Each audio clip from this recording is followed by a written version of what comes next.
आपका यूनिक प्रज्ञान यूट्यूब परिवार में मैं प्रज्ञान सर हार्दिक स्वागत करता हूं, वंदन करता हूं, अभिनंदन करता हूं।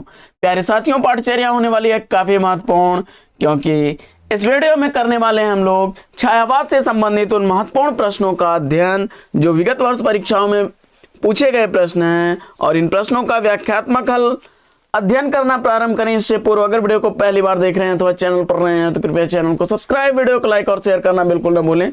तो बिना समय गंवाए प्रारंभ करते हैं पाठचर्या को और देखते हैं आज की पाठचर्या का पहला प्रश्न।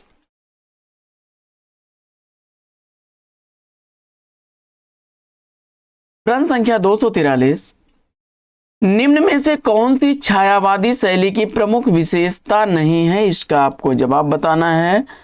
तो इस प्रश्न का जवाब देखिए, गीत प्रधानता, प्रतीकात्मकता, तत्सम बहुलता और लाक्षणिकता ये छायावादी शैली की विशेषताएं हैं, जबकि इतिवृत्तात्मकता यह द्विवेदी युगीन विशेषता है, द्विवेदी युग की विशेषता है।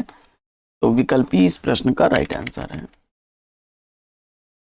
मुकुटधर पांडे जी को छायावाद का प्रथम प्रयोक्ता स्वीकार किया जाता है। आगे, किस विकल्प में रचना और उसका प्रकाशन वर्ष सही नहीं है, इसका आपको जवाब बताना है। प्रकाशन काल के अनुसार जो है इसमें कामायनी का प्रकाशन वर्ष 1938 ईस्वी दिया गया है, जबकि 1935 ईस्वी इसका प्रकाशन वर्ष है। बाकी 1916 ईस्वी निराला की कविता जूही की कली, पंत की कविता युगांत 1936 ईस्वी, महादेवी वर्मा की रचना 1940 ईस्वी की है यामा। ये देखते हैं अगला प्रश्न। अगला प्रश्न है कि छायावाद के संदर्भ में निम्नलिखित में से कौन सा कथन असत्य है, इसका आपको जवाब बताना है। तो कथन है कि छायावादी कवियों ने प्रधान रूप से प्रणय अनुभूतियों को व्यक्त किया। इसका पहला ही कथन जो है सही नहीं है। छायावादी भावबोध, स्वानुभूति और सौंदर्य प्रदान की कल्पना करते हैं, यह सही है। छायावादी कवि निराला की अनुभूति शैव दर्शन से परिणत होती चली जाती है, यह भी कथन सही है। और छायावादी कविता द्विवेदी युगीन, नीरस, उपदेशात्मक और स्थूल आदर्शवादी काव्यधारा के विरुद्ध विद्रोह के रूप में प्रवाहित होती है। बढ़ते हैं अगले प्रश्न की तरफ और देख लेते हैं अगला प्रश्न। अगला प्रश्न है कि छायावाद के संदर्भ में कौन सा कथन गलत है। छायावाद के संदर्भ में छायावाद को अपना समर्थ आलोचक नंदुलारे वाजपेयी के रूप में मिलता है, यह कथन सही है।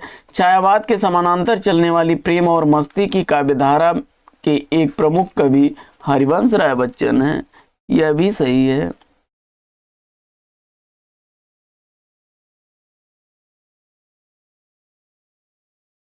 छायावाद की राष्ट्रीय सांस्कृतिक काव्यधारा की एक प्रमुख कवि राधा कृष्णदास हैं, यह कथन सही नहीं है, क्योंकि यह भारतेंदु युगीन कवि हैं, भारतेंदु युग के कवि हैं। और महादेवी वर्मा ने अज्ञात प्रियतम के प्रति प्रणय निवेदन किया है, यह कथन सही है।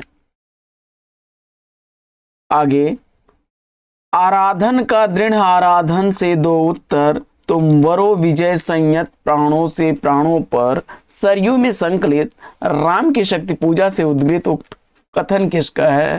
तो यह जामवंत का कथन है। सूर्यकांत त्रिपाठी निराला की यह रचना है। 1936 ईस्वी राम की शक्ति पूजा का प्रकाशन वर्ष है। आगे, दुख ही जीवन की कथा रही, क्या कहूं जो आज नहीं कही, यह पंक्तियां किस रचना से उद्गृत हैं। तो यह पंक्तियां सूर्यकांत त्रिपाठी निराला द्वारा लिखी गई सरोज स्मृति से उद्गृत पंक्तियां हैं, और हिंदी का यह सर्वश्रेष्ठ पहला शोक गीत माना जाता है। निराला की अन्य रचनाओं की बात की जाए तो उसमें राम की शक्ति पूजा, जूही की कली व तोड़ती पत्थर, वेचोक, पंचवटी प्रसंग और बादल राग है। कविता हमारे परिपूर्ण क्षणों की वाणी है, यह किसने कहा है। तो यह कथन है सुमित्रानंदन पंत जी का। इनकी प्रमुख रचनाओं में ग्रंथि, गुंजन, ग्राम्या, युगांत, स्वर्ण किरण, स्वर्ण धूल, कला और बूढ़ा चांद, लोकायतन, चिदाम्बरा और सत्यकाम है। अगला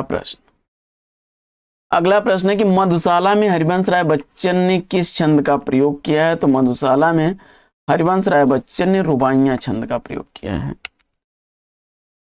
रुबाइयां 4 पंक्तियों की कविता होती है, जिसकी पहली 2 और चौथी पंक्तियां तुकांत होती है तथा तीसरी लाइन आजाद रखी जा सकती है। रुबाइयों का अपना एक छंद होता है।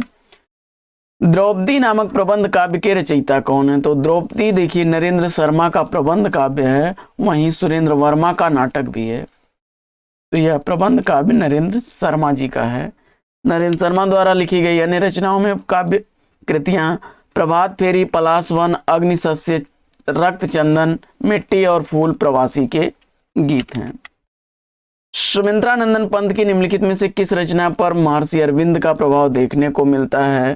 तो जवाब हो जाएगा इसमें स्वर्ण किरण, विकल्प सी।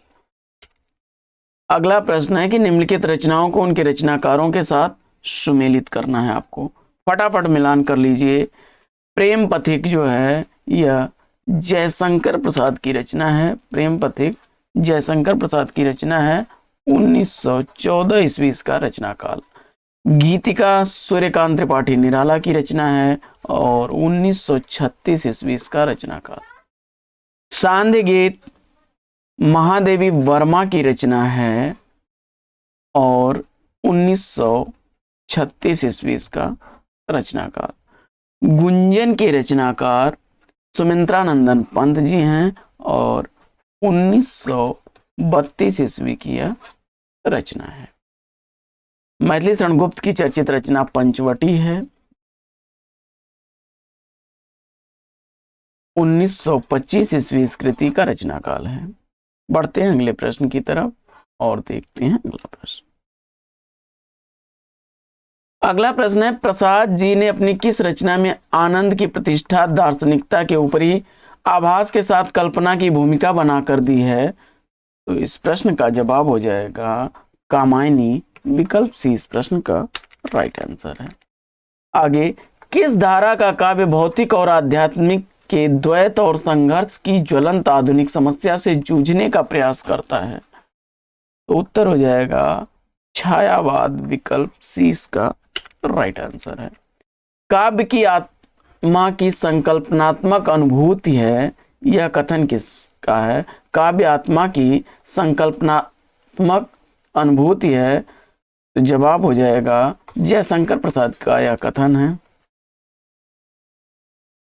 कविता हमारे परिपूर्ण क्षणों की वाणी है, सुमित्रानंदन पंत का कथन है। वहीं कविता कवि विशेष की भावनाओं का चित्रण है और वह चित्रण इतना ठीक है कि उससे वैसी ही भावनाएं किसी दूसरे के हृदय में आविर्भूत हो जाती हैं। वहीं महावीर प्रसाद द्विवेदी जी का कथन है कि अंतःकरण की वृत्तियों के चित्र का नाम कविता है। तो शुक्ल जी ने लिखा कि जिस प्रकार आत्मा की मुक्तावस्था ज्ञान दशा कहलाती है, उसी प्रकार हृदय की मुक्तावस्था रस दशा कहलाती है। हृदय की मुक्ति साधना के लिए मनुष्य की वाणी में जो शब्द विधान करती आई है उसे कविता कहते हैं। सुमित्रानंदन पंत की इसमें से कौन सी कृति नहीं है? तो सुमित्रानंदन पंत की रचना ग्राम्या, पल्लव और युगांत हैं। दीप शिखा यह रचना महादेवी वर्मा की है, महादेवी वर्मा की है। इसके बाद अगला प्रश्न है कि कामायनी में कौन सा सर्ग नहीं है? तो आप जानते हैं कि चिंता, श्रद्धा और आशा ये कामायनी के सर्ग हैं, जबकि लोभ इसका सर्ग नहीं है। अगला प्रश्न देख लेते हैं, इसकी व्याख्या हम लोग। तो कामायनी में कुल 15 सर्ग हैं। जयशंकर प्रसाद द्वारा लिखा गया यह महाकाव्य है। इन सर्गों में पहला सर्ग चिंता, दूसरा आशा, तीसरा श्रद्धा, चौथा काम, पांचवां वासना, छठवां लज्जा, सातवां कर्म, ईर्ष्या, ईड़ा, स्वप्न, संघर्ष, निर्वेद, दर्शन, रहस्य और आनंद है। महादेवी वर्मा का संस्मरणात्मक रेखा चित्र कौन सा नहीं है? तो जवाब हो जाएगा संस्मरण और श्रद्धांजलियां, विकल्प 20 का राइट आंसर हो जाएगा। अगला प्रश्न, सुमित्रानंदन पंत द्वारा रचित ग्राम्या और युगवाणी किस विचार की रचनाएं हैं? तो यह प्रगतिवादी विचारधारा की रचनाएं हैं, विकल्प डी इसका राइट आंसर हो जाएगा। पंत जी को संवेदनशील इंद्रिय बोध का कवि भी कहा जाता है। पंत द्वारा रचित पल्लव की भूमिका को छायावाद का मैनिफेस्टो या घोषणा पत्र कहा जाता है। इनकी प्रगतिवादी रचनाओं में युगांत, युगवाणी और ग्राम्या है। कामायनी में सर्गों की संख्या कितनी है? तो कामायनी में 15 सर्ग हैं। जयशंकर प्रसाद द्वारा लिखा गया यह महाकाव्य है। चिंता, आशा, श्रद्धा, काम, वासना, लज्जा, कर्म, ईर्ष्या, ईड़ा, स्वप्न, संघर्ष, निर्वेद, दर्शन, रहस्य, आनंद, ये 15 सर्ग हैं। इनके प्रमुख पात्रों में मनु श्रद्धा का प्रतीक है, श्रद्धा हृदय का, क्षमा करें, मनु मन का प्रतीक है, श्रद्धा हृदय का प्रतीक है, ईड़ा बुद्धि का प्रतीक है और कुमार मानव का प्रतीक है। एक भारतीय आत्मा के नाम से कौन से कवि जाने जाते हैं? एक भारतीय आत्मा के नाम से कौन से कवि जाने जाते हैं? तो जवाब हो जाएगा माखनलाल चतुर्वेदी। माखनलाल चतुर्वेदी जी को एक भारतीय आत्मा के नाम से जाना जाता है। वहीं मैथिली शरण गुप्त जी को राष्ट्र कवि कहा जाता है। रामधारी सिंह दिनकर को अधैर्य का कवि कहा जाता है। आइए बढ़ते हैं आगे और देख लेते हैं अगला प्रश्न। अगला प्रश्न है कि वियोगी होगा पहला कवि, आह से उपजा होगा गान, उमड़ कर आंखों से चुपचाप बही होगी कविता अनजान। यह पंक्तियां किसकी हैं? तो यह पंक्तियां जो हैं सुमित्रानंदन पंत की पंक्तियां हैं। वहीं पराधीन रह कर अपना सुख शोक न सह सकता है, यह राम नरेश त्रिपाठी की पंक्तियां हैं। हाय अधर में रस मुझे मदहोश कर दो, हरिवंश राय बच्चन की पंक्तियां हैं। वहीं गाता प्राणों का तार तार अनुराग भरा उन्माद राग, महादेवी वर्मा की पंक्तियां हैं। प्रकाशन वर्ष की दृष्टि से प्रसाद की इन काव्य कृतियों का सही कालक्रम किस विकल्प में है? तो इस प्रश्न का राइट आंसर आपको बताना है। फटाफट देख लेते हैं हम लोग। इसमें लहर का प्रकाशन वर्ष 1933 ईस्वी, कानन कुसुम 1913 ईस्वी की रचना है, आंसू 1925 ईस्वी की है, कामायनी 1935 ईस्वी की है। तो कानन कुसुम, इसके बाद आंसू, लहर और कामायनी विकल्प 20 का राइट आंसर है। अगला प्रश्न है कि प्रकाशन वर्ष की दृष्टि से पंत की काव्य कृतियों का सही क्रम क्या होगा? प्रकाशन वर्ष की दृष्टि से सुमित्रानंदन पंत की रचनाओं को देख लेते हैं। ग्रंथ का प्रकाशन वर्ष 1920 ईस्वी है। गुंजन का 1932 ईस्वी, युगांत का 1936 ईस्वी, युगवाणी का 1939 ईस्वी, स्वर्णधूल 1947 ईस्वी की है। तो विकल्प ए इस प्रश्न का राइट आंसर है। आगे, इनमें से रहस्यवादी काव्य से, क्षमा करें, इसमें छायावादी काव्य से संबंधित कौन सा कथन सही नहीं है? इसका आपको जवाब बताना है। प्रश्न संख्या 266 का कौन सा विकल्प इसमें सही नहीं है? तो रहस्यवाद इसका प्रमुख अंग है। इसमें वेदना के आधार पर स्वानुभूति की अभिव्यक्ति को प्राथमिकता दी गई है। ध्वन्यात्मकता और लाक्षणिकता भी इसके प्रमुख घटक हैं। तो यह कथन इसमें सही नहीं है। विकल्प सी।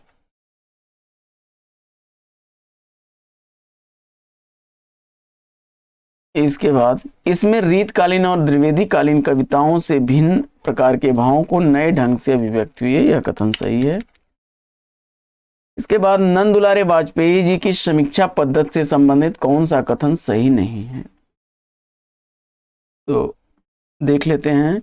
इन्होंने शुक्ल की समीक्षा पद्धति को आगे बढ़ाया, यह कथन सही है। शुक्ल के सिद्धांतों को यथावत स्वीकार कर छायावादी काव्य की सौंदर्य समीक्षा की है। तो यह कथन जो है सही नहीं है। ये साहित्य के प्रतिद्वंदात्मक नहीं, धारावाहिक मानते हैं। इनके अनुसार श्रेष्ठ साहित्य की रचना युग चेतना को अंगीकार किए बिना संभव नहीं है। तो छायावाद का संबंध जो है के संदर्भ में विकल्प 20 का राइट आंसर हो जाएगा।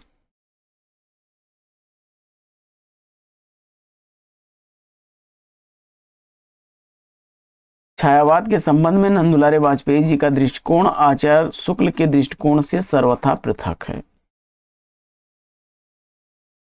आगे, चंचल किशोर सुंदरता की मैं करती रहती रखवाली, मैं वह हल्की सी मसलन हूँ जो बनती कानों की लाली। उपयुक्त काव्यांश में किसका वर्णन है? तो जवाब हो जाएगा यह लज्जा का, विकल्प सी इसका राइट आंसर है। आगे, ओ जीवन की मरुमरीचिका कायरता के अलस विषाद काव्यांश में किस भाव का उद्बोधन हुआ है? तो जवाब हो जाएगा यह चिंता, विकल्प ए। उज्ज्वल वरदान चेतना का सौंदर्य जिसे सब कहते हैं, जिससे अनंत अभिलाषा के सपने सब जगते रहते हैं, प्रस्तुत पंक्तियां कामायनी के किस सर्ग से उद्गृत हैं? तो जवाब हो जाएगा लज्जा सर्ग से, विकल्प 20 का राइट आंसर है।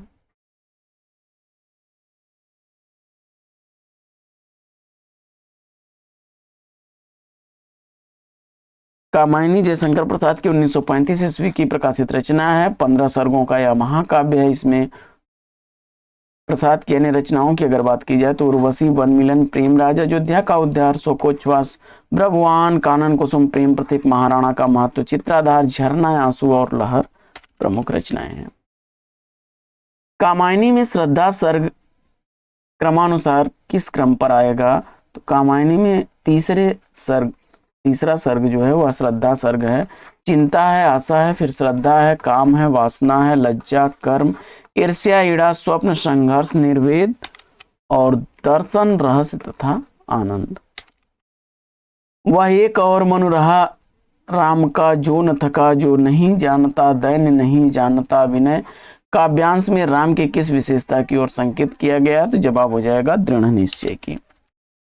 राम की शक्ति पूजा 1936 ईस्वी में लिखी गई निराला की बड़ी कविता है, जो अनामिका कविता संग्रह में संग्रहित है, और यह कविता मुख्य विषय सीता की मुक्ति तथा राम रावण का युद्ध नहीं है।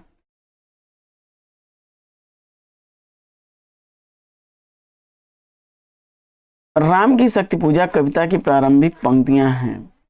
तो राम की शक्ति पूजा की प्रारंभिक पंक्तियां हैं, रवि हुआ अस्त ज्योति के पत्र पर लिखा अमर, विकल्प डी। 1936 ईस्वी की प्रकाशित यह एक लंबी कविता है सूर्यकांत त्रिपाठी निराला जी की। निराला की अन्य रचनाओं में अनामिका, परिमल, गीतिका, तुलसीदास, कुकुर, मुत्ता, अणिमा, बेला, नए पत्ते, अर्चना, आराधना, गीत गुंज, साध्य, काकली ये प्रमुख रचनाएं हैं। आगे, संसार का सारा कारोबार बच्चों को खिलाने पिलाने सुलाने आदि के लिए हो रहा है, और इस महत्वपूर्ण कर्तव्य में भूल न देने का काम मां नामधारी जीवों को सौंपा गया। यह कथन किसका है? तो जवाब हो जाएगा यह महादेवी वर्मा का कथन है।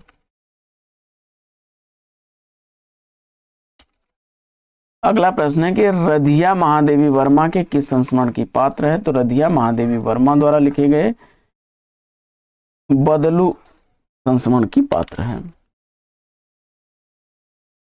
इसमें कुमार बदलू और रधिया का सरल दाम्पत्य प्रेम प्रकट किया गया है, और सभी संस्मरण इसमें जो दिए गए हैं यानी कि गीसा, सबिया, रामा अतीत के चलचित्र में संकलित हैं। गीसा में गीसा के निश्चल गुरु भक्ति, सबिया में सबिया के पति परायणता और रामा में सेवक रामा की वात्सल्यपूर्ण सेवा का मनोहर वर्णन हुआ है। जयशंकर प्रसाद द्वारा रचित ब्रज भाषा की रचनाएं किस काव्य संग्रह में संकलित हैं? जवाब हो जाएगा चित्राधार में। जयशंकर प्रसाद मूलतः खड़ी बोली के कवि हैं। खड़ी बोली में इनका प्रथम काव्य संग्रह कानन कुसुम है। छायावाद के ब्रह्मा की संज्ञा इन्हें दी जाती है।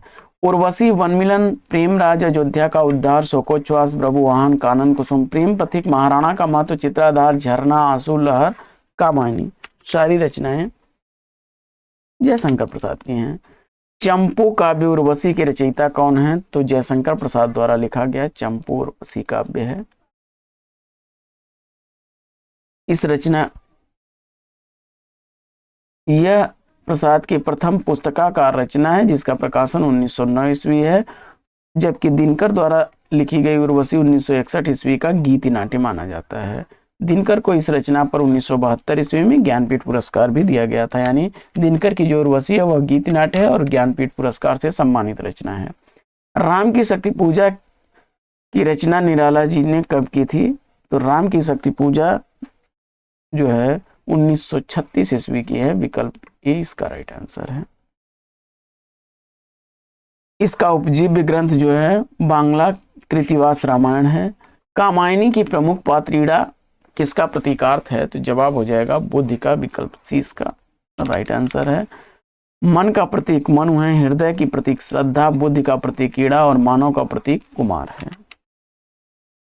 अगला प्रश्न,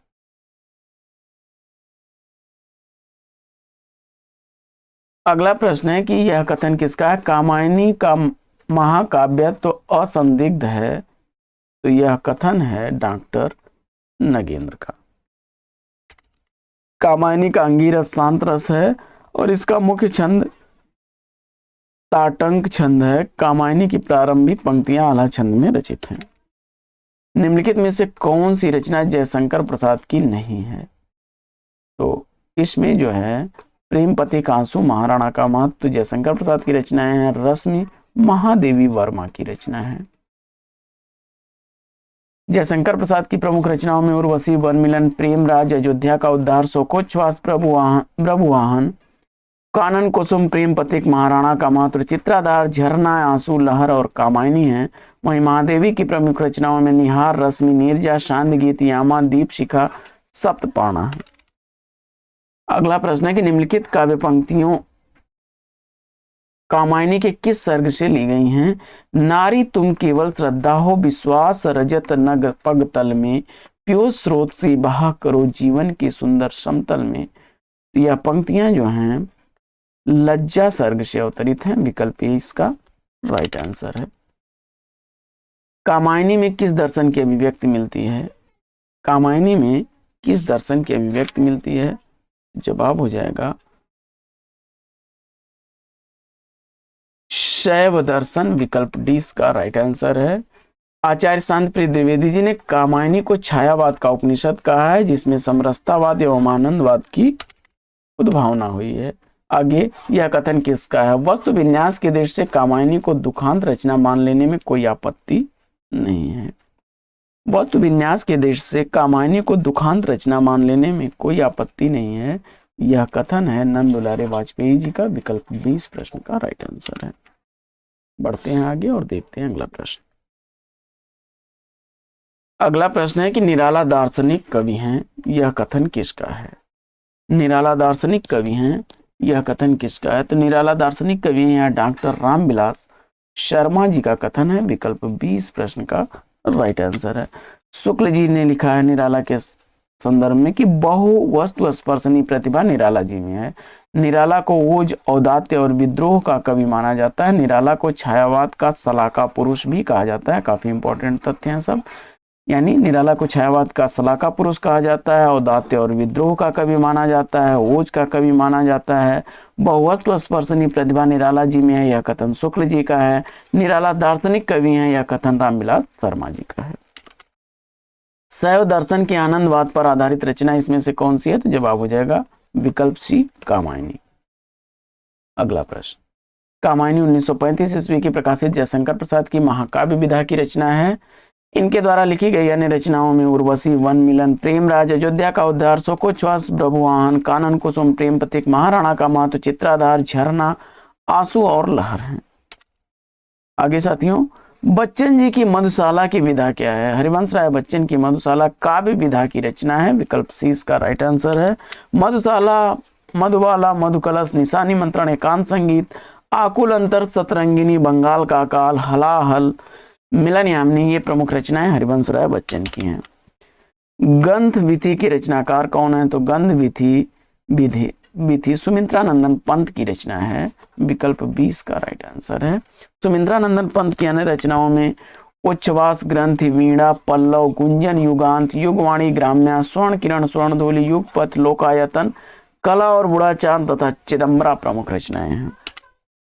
छायावाद को मधुचर्या साथियों किसने कहा है? तो छायावाद को मधुचर्या कहने वाले आचार्य रामचंद्र शुक्ल जी हैं। डॉक्टर नगेंद्र जी ने छायावाद को स्थूल के प्रति सूक्ष्म का विद्रोह कहा। तो वहीं हजारी प्रसाद द्विवेदी ने कहा कि इसमें विषय गौण हो गया और कवि प्रमुख। हिंदी कविता में छायावाद द्विवेदी युग की निरस उपदेशात्मक और वृत्त्यात्मकता के विरोध में आया और छायावादी काव्य में कल्पना प्रधान, भावोन्मेष कविता लिखी गई है। देखते हैं अगला प्रश्न।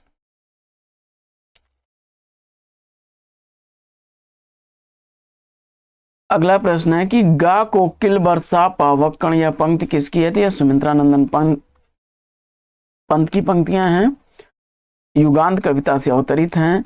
कुछ अन्य पंक्तियों को देख लेते हैं। तो चढ़ चेतक पर तलवार उठा रखता था भूतल पानी को, राणा प्रताप सिर काट करता था सफल जवानी को, श्यामनारायण पांडे की पंक्तियां हैं।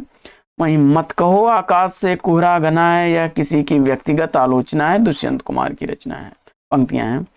अमल धवल गिर के शिखरों पर बादल को गिरते देखा, नागार्जुन की पंक्तियां हैं। आगे निम्न में से कौन सा सुमेलित नहीं है, इसका आपको जवाब बताना है।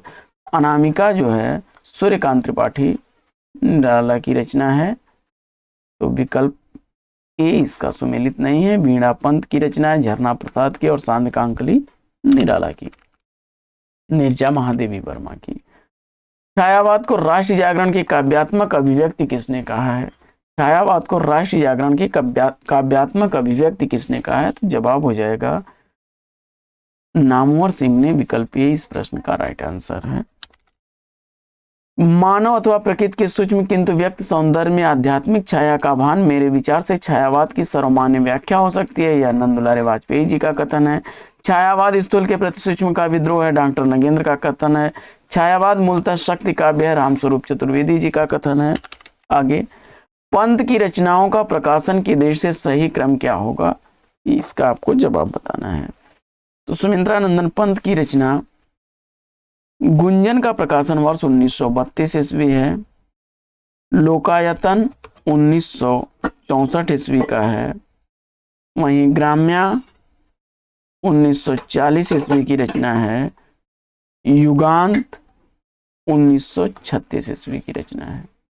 तो विकल्प इसका जो है गुंजन, युगांत, ग्राम्या और लोकायतन, विकल्प सी राइट आंसर हो जाएगा। तो साथियों आज की इस पाठचर्या में लेंगे यहीं पर विराम। वीडियो अगर अच्छा लगा तो वीडियो को लाइक और शेयर कर दीजिए। चैनल पर पहली बार है तो चैनल को सब्सक्राइब कर लीजिए। फिर मिलते हैं आपसे अगले वीडियो में एक नए प्रश्न, नए टॉपिक, एक नए अंदाज में। तब तक के लिए लेंगे आपसे विदा। आपका जीवन मंगलमय हो। वेस्ट विशेष बेस्ट ऑफ लक। जय हिंद साथियों।